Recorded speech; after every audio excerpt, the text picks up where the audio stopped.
The theme that I chose for this month is one that I haven't heard very much in Unity, and that is integrity. Integrity. I think I did it because I think there's a lack of integrity in our society, in our community sometimes.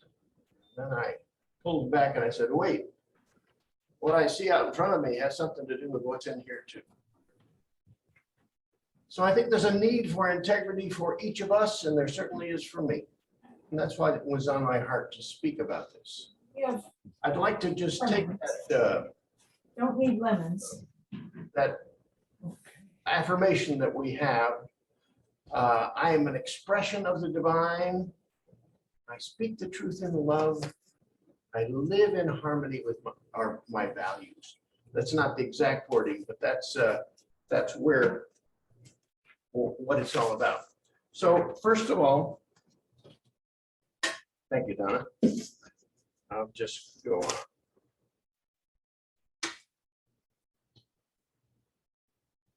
What's integrity? Integrity is a firm adherence to your values. Integrity is honest and of a high moral nature. Integrity is one more thing. It's also completeness. Think of the integrity of something. It's complete. It's together. So as we look at integrity, we look at it in that light. We'll talk a little bit today about remembering, about forgetting, about pretending. We'll talk about sound values, of course. We'll talk about speaking the truth in love. So let's plunge into it. Remembering, or should I say not forgetting. Scott Bolson. Anybody that name sound familiar to anybody? This is an Arizonan, so I thought somebody might know of Scott Bolson. Scott was a bright young man who attended Northern Illinois University, played football, and was actually good enough for that small school to be drafted in the NFL. So for 2 years, he was a professional football player. He was injured then, and he retired from that. Then he moved to Arizona. Moving to Arizona, he started a business, first in financial services and then as an contract aircraft provider, and became the largest one in all of Arizona. Well, Scott was kind of on top of the whole thing. Life was going well for him, except one day at work, he went into the restroom, fell, hit his head, and lost all memory. Amnesia, retrograde amnesia. He was suddenly without memory. Well, he was tested a gazillion times because it was such a severe case of amnesia. His family and his wife wanted to help him, so they reminded him of things in his past. They showed him pictures. They tried to recreate those experiences for him, to no avail. He did not remember any of it. He remembered how to eat, how to drive, but any long-term memory was gone for him. Except that he took the challenge and began to recreate that memory. Little by little, he, with the help of his family, began to bring things back into his memory, and then he chose the kind of life he wanted to live and the memories he wanted to create. Scott Bolson, a hero that we've never heard about. Well, Scott, when he lost that memory, had a complete loss of identity. He did not know who he was. I'd like to talk about that first, identity, because I think that we sometimes don't remember who we are. We have lost our identity, or the identity that we have may be a little bit different than what truly is our identity. So the challenge is that we're creations of the divine. We're divine expressions We're one with the divine. There's no separateness. There's no loss of connection. But somehow, when we come here to earth, we maybe keep some of that for a few years, 3, 4, 5, 7, maybe even, and then we lose it. We lose the memory of who we are because we get involved in what's past, what's going to happen in the future, and our whole identity forms around that for the most part. Eckhart Tolle, in his book, The New Earth, talks a lot about ego. And he talks about it as the voice in the head that keeps repeating over and over and over again something that, as a little extra That's there. like our Yeah, that's like the head. head. The voices in the That's a head. voice in the head. This is an explanation of it. Example. Okay, I think we've taken care of that. We're taking care of that problem. Still reverberating. We got it yet? You got it, and then it can't. You hear it twice.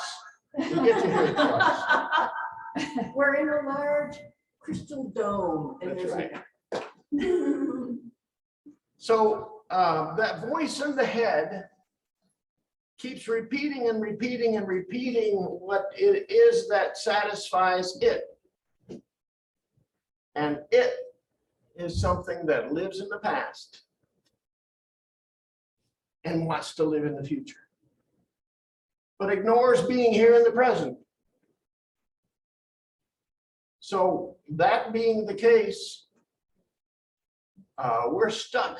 We're stuck in a loop that doesn't take us where we want to go. And it doesn't bring us back to who we truly are.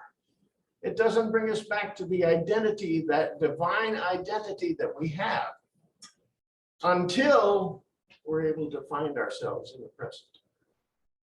It's only in that present time that we can supersede some of the negative things of ego. Oh, ego helps us navigate life, important. But in terms of identity, who we are does not live in the past or in the present. It lives right here, or like in the future, it lives right here in the present. That's why when Scott Bolson began to recreate, he was here in the present. He began to recreate his life in the present. What an opportunity that was in an otherwise horrific situation. So when we think of identity, we think about our false identity or pretend identity, as Eckhart Tolle would say, but we also think about the challenge of knowing ourselves. Going all the way back to the Greeks, know thyself, came down through history with many iterations in different cultures even. William Shakespeare said, to thine own self be true, know yourself. I question whether I know myself in the way I want to know myself. Because what I'm knowing is a story that I'm telling about past and future. Not knowing that present time. So there's that ego, but there is that present time reality. And that is often couched in a term that we use, the Christ. The Christ in you. Not Jesus the Christ, but the Christ in you. One of her Unity's earliest writers, Emily Cady, said this in some of the language will be, I want to share a quote, but some of the language will be antiquated for us. But the truth is there nonetheless. She does this in a book, How I Used Truth. And she says this in a section called Finding the Christ in Ourselves. We must all recognize that it was the Christ within which made Jesus what he was. And our power now to help ourselves and to help others lies in our getting to comprehend the truth, for it is truth, whether we realize it or not, that this same Christ lives within us as it lived in Jesus. It is the part of himself which God has put within us, and which ever lives there with an inexpressible love and desire to spring to the circumference of our being, or to our consciousness as our sufficiency for all things. Your identity, know it or not, whether you believe it or not, whether you think it's true or not, your core identity is in the divine. And that divine is presence, is ever present. Doesn't get involved in the stories that are past, doesn't repeat them over and over again, doesn't worry about the future. The divine, the Christ within, lives and expresses in the present. So the question, I think, for me, and I hope for you today, is who am I? Well, one very simple way to know who I am is to look to your heart and say, who do I long to be? Who do I long to be? Because that question is right here and right now. Who do I long at this very minute to be? And there we begin to get some cues to our identity, which, as we've said, is a divine identity, wherein the Christ lives within us and is eager to express. So we have a choice: ego or spirit, the pretend self or the true self, the Christ self, the big S self, the higher self, however you would say it. Identity, number one important thing. Second thing I'd like to talk about is values, strong values. Values are something that are very important in our country, or have been since its inception. And as we read the Declaration of Independence, we see several of them there. And I thought I'd just cherry pick 4 of them. That'll give us an idea of how we can work with values in a way that is compatible with the identity of who we are. So as you read the Declaration of Independence, you read equality. All men, all women, didn't say that, but I'm saying it. All are created equal. That equality is a value. It is, in my opinion, a divine value. For we are created not separate from one another, not one of us less than another, not one of us more than another, but equal in the eyes of the divine, if the divine were to have eyes. So how do we express that in our life? How do we take that strong value and live it out? Well, what do we support? Do we say I'm a little bit better because I live here, or I have this much money, or I have this kind of success, or I'm this gender, or I'm this race, this ethnicity? I don't mean that we say it out loud. I'm talking about, do we say that to ourselves? If that strong value of equality is there within us and we culture that, it will come out in an expression in our society that affirms equality. To be specific, it's going to affirm that each of us, being equal, has the opportunity to vote and to be represented. I think that's an issue in our society, and I'm not hesitant to speak out about it because I think it's the truth. The other values that I see in that Declaration of Independence is, remember the 3: life, liberty, and the pursuit of happiness. What about life? If that's a value I have, value of life, the physical life of myself, my family, and everyone else, how do I address that in society? How do I speak with regard to that? Or do I hesitate to speak? If that in fact is my value and I live it out, I might speak and say, what are the ways that we can preserve life in our society? What are the ways that violence, and particularly gun violence, can be lessened? How can I be on the side of life? Because if I say that I have godly or high values, but yet I don't put it out there, that I am a proponent of life for everyone. And I'll do what I can to preserve and extend that. Liberty. I think that Viktor Frankl expressed it most, and he talked about liberty and freedom, and he said that you always have a choice as to how you respond in something. This is a very spiritual kind of thing. I am free, I am unlimited, there are no chains that bind me is a hymn that we sing. Well, are we free? Do we have that value and do we live it out? Or do we complain about the situations in life?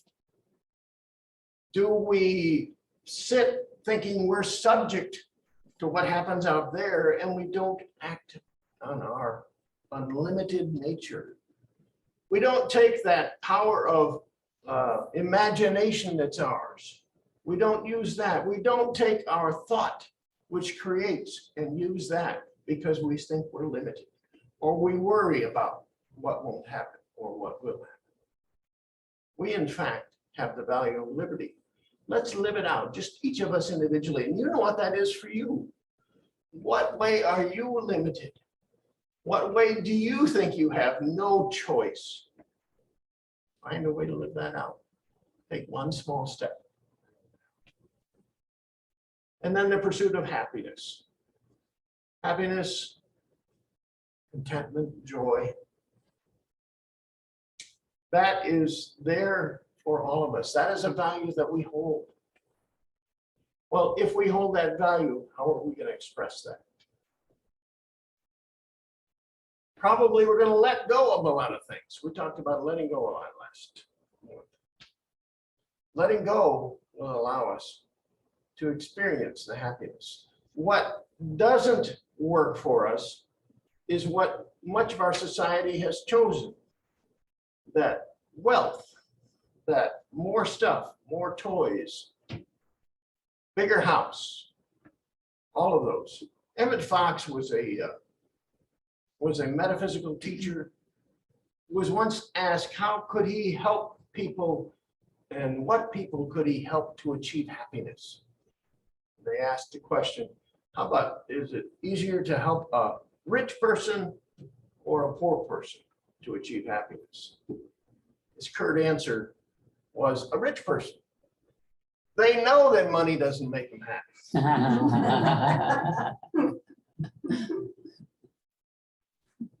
So let's look for those things that create that contentment within, and they can be very simple.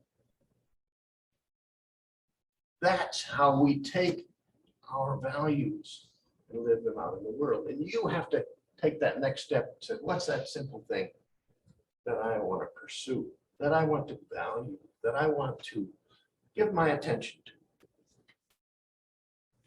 And then we go on to that last part, speaking the truth in love.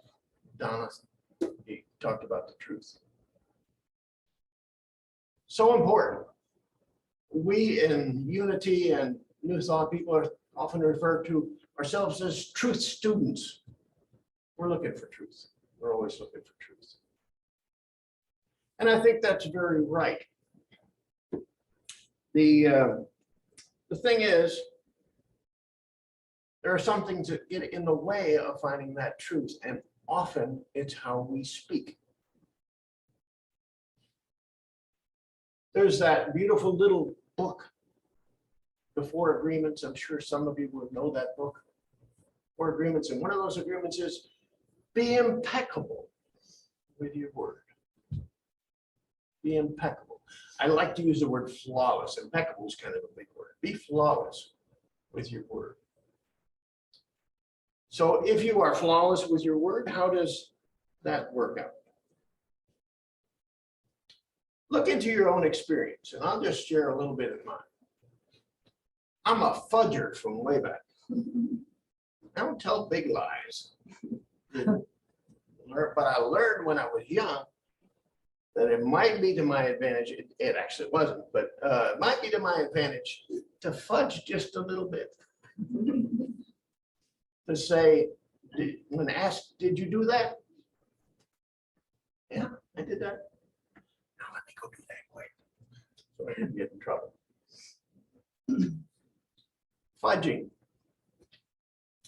Another big one that is there for us is to not value information. This is a tough one in our time. Disinformation, misinformation. And it challenges us because we have to look to see the validity of information as much as we possibly can. Each of us will have our own way to do that. But that is honoring the word, the truth, as best we can understand that. There's another thing that that we don't do well with regard to our word, and I referred to it before, and that's the stories that we tell. We tell that same story over and over again to anybody who possibly will listen to it. Our grievance about this, our problem with that, do we tell it again and again and again? I suspect that's not being flawless with your word.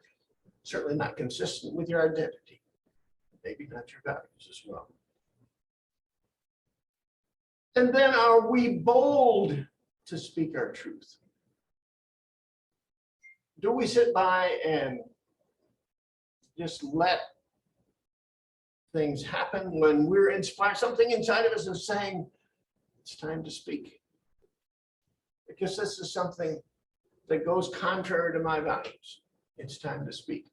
Now, that's not always the case, but often it is. Are we bold to speak? And on the other side of that, do we speak with love? We might ask 3 questions or so. Is it true? Or we repeat it. Is it kind? And is it necessary? Often we jump off into something, a tirade against something that simply isn't necessary. It is not being flawless with our word. So I would suggest that if we are to do these 3 things, to know ourselves, to get a good handle on our identity, if we are to seek to practice sound values, and if we are to be flawless with our words, then we have a little bit of work to do. Let's not point the finger out there at society. Let's look to do the work, because that's what we can do to change. We may not be able to change anything out there, but we can change what's in here. So I would like to suggest 3 things. If you've got something to write down, this is a good thing to write. This is your assignment. Number 1,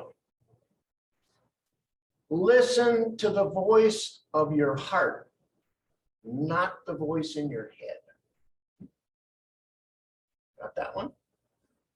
Listen to the voice of your heart, not the voice in your head. 2, make a list of your core values. I got lost in the shuffle. I had a little pad of sticky notes. When we were making a plan for Unity of Payson, 3 years ago or so, we looked to set out what our core values were. And we suggested core values, and we stuck them up on, I don't know if we used sticky notes, but we put them up there And we brainstormed all the values that were true for us. I suggest that you can do this yourself, that you can get a handle on your values so that you can act on them by knowing what's important to you. So take that pad of sticky notes, just sit there and brainstorm with yourself, stick them up on the wall or stick them on the back of a door or someplace like that. 1 or 2 words. This is a value for me. If it's life, we talked about that. If it's happiness, but what it is for you, you in your place, not somebody else's thought, but your thoughts, what comes from within you. Do that for a dozen or so, maybe 2 dozen, depends on how prolific you are with sticky notes. But do that, stick them up on the wall. Then take and look at the one that's number 1. That's the most important value for you. And number 2, number 3, number 4, and make it 5. Choose 5 of those 18 values that you have up there. I'm choosing the number. And take the rest of them down, put them aside, they may be there later. And look at those values and say to yourself, maybe you can look at them daily, at least once daily. It'd be a great thing if you could. I think I'm going to try that. How can I live out these strong values? How can I express them in the world? What is mine to do with regard to this? So that's identity and values. Now about your word. I did remember this because it's in my pocket all the time. One of my back pockets, I have a little mini composition books. I put them there and I have a pen in my pocket. Usually, sometimes I have to look around for one. I suggest that you listen to what you say. When you find something that you say, so, oh, I like the way I said that. That was good. Write it in the little book or a scrap of paper or whatever works for you.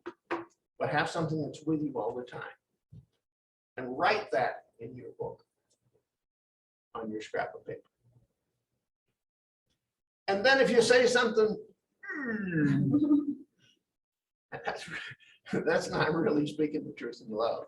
And it may not be speaking the truth at all. Write it down. Be honest with it. Take that and keep a little diary of what you said, how you listened to yourself. And I think you'll be making progress. I think you'll be lifting up your integrity inch by inch by inch. So I challenge you to do that today. Know who you are. Take the values that are important to you. Seek to live them out. And be flawless with your words. Pay attention to what you say. And so it is.